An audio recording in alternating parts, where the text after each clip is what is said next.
ভারতের পশ্চিমাঞ্চলীয় পর্যটন রাজ্য গোয়ার আরপোরা এলাকায় বার্জবাই রোমিও লেন নামের একটি নাইট ক্লাবে ভয়াবহ অগ্নিকাণ্ডের ঘটনা ঘটেছে। ৬ ডিসেম্বর রাত প্রায় ১টার দিকে নাইট ক্লাবের রান্নাঘর সংলগ্ন জায়গায় গ্যাস সিলিন্ডার বিস্ফোরণ হলে মুহূর্তেই আগুন ছড়িয়ে পড়ে। এ ঘটনায় প্রাণ হারিয়েছেন অন্তত ২৫ জন, যাদের মধ্যে ৩ জন নারী। গোয়া পুলিশ জানিয়েছে, নিহতদের বেশিরভাগই ক্লাবের কর্মী।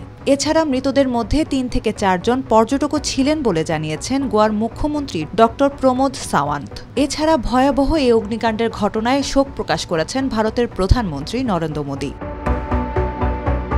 এ ঘটনায় আহত হয়েছেন ৭ জন।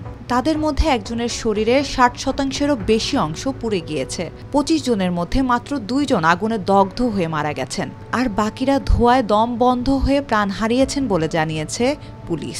বিস্ফোরণের তীব্রতা এতটাই ছিল যে কর্মীদের পালিয়ে বাঁচার প্রায় কোনো সুযোগই ছিল না।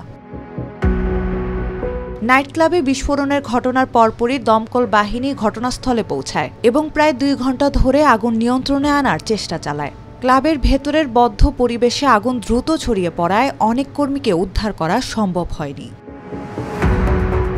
প্রাথমিক তদন্তে জানা গেছে, রাতের বেলা নিয়মিত বন্ধের প্রস্তুতির সময় রান্নাঘরে গ্যাস লিক হওয়ায় এই বিস্ফোরণ ঘটে।